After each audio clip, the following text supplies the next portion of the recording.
In this video, I won't actually share my based and correct opinions on the game like I usually do. Instead, I want to switch up the format a little and share my items and mechanics ideas for the Binding of Isaac. Of course, all of the ideas are great and original, but in case you don't like them, feel free to tell me how much it sucks in the comment section. I'm not gonna read it, obviously, but I'm sure I'll have some fun writing the comment. And that's all that matters. All of the artworks and sprites for this video are made by my friend Maniki. His Twitter is in description. Also thanks to Laras for helping me with getting the items to the game. You are free to use any of the ideas for your own mods and projects. Don't forget to credit me though, okay? Let's get to the item concepts. So one of my best active item ideas is that carry. It's gonna be an item with 6 charges that are impossible to refill. Upon use, you shoot out a small grey bullet the same way you throw out a chaos card or eraser. That bullet pierces everything, ignores boss armor and deals 1000 damage. It might sound overpowered to you, but I'm just gonna remind you that Hush has 7000 HP and Delirium has 10. You'd need to spend 2 bullets to even kill a single horseman during the beast fight.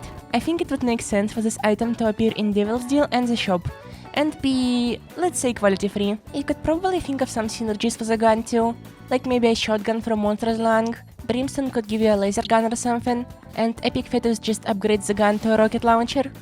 Next fun item concept is dementia. Now, dementia is really interesting. When you pick it up, Isaac forgets that he has a tear cap. It's completely removed, so you can stack up tears until you reach the game's limit. It also gives you 1.2 tears on top of that. But there's a catch to this item.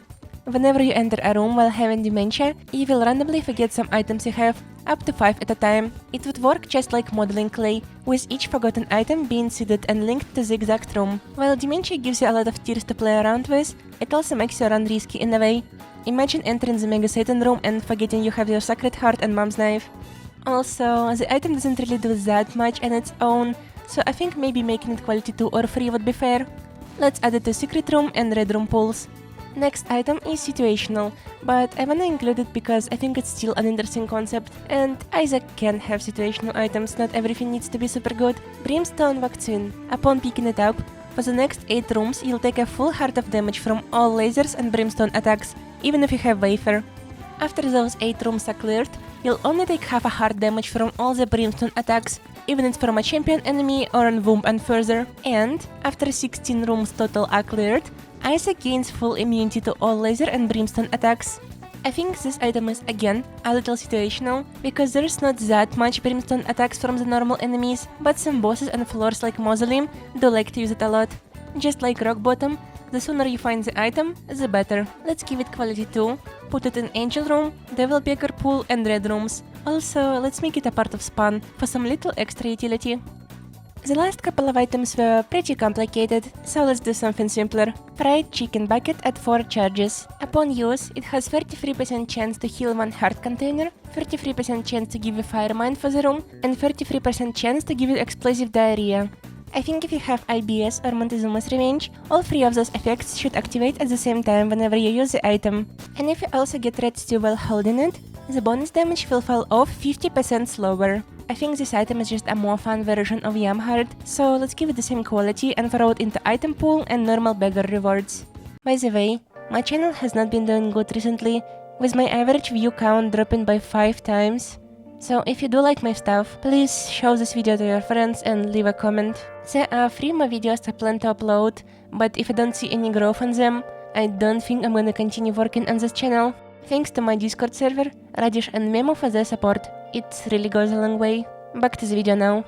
The next 2 items are both shop related, and the first one we got is Anarchy. You know how the number magnet changes the layout of devil rooms? Anarchy will do the same, making every shop have some special enemies, while also having all the items and consumables cost nothing.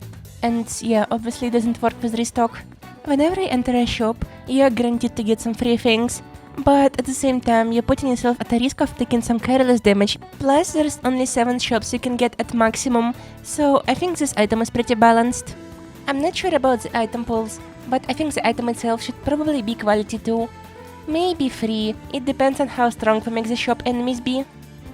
The second item is Inflation, giving you a nice 2 flat damage boost on pickup, but every time you go to the next floor, the shop prices are increased by 30%. For example, if you pick up Inflation on floor 1, a normal shop item in depth 2 will cost 55 coins.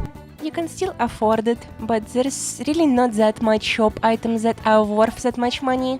This item has a pretty clear anti-synergy with Keepers and some other shop items, but I still think it would be really strong with Keeper Sack or Steam Sale. Considering all of that, I think Inflation deserves quality free, because getting it in the middle or the end of your run is a pretty safe play to do.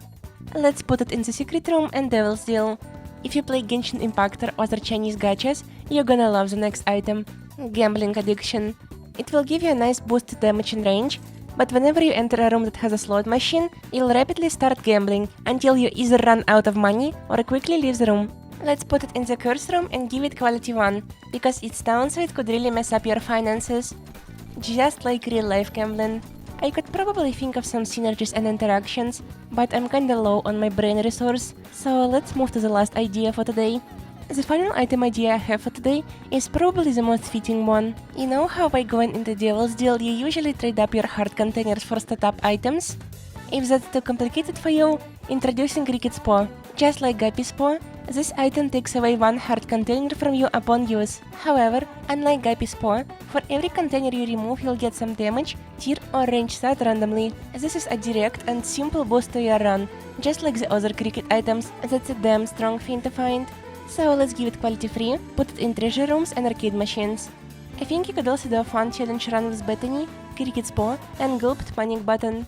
Well, that's gonna be all for today, because both my brain and my vocal cords are exhausted, so here's that. The video is a little short compared to the other ones, but shut up. Hopefully, I can now start posting a video every 2 weeks instead of usual 3, so I hope to see you soon again. Have a good night.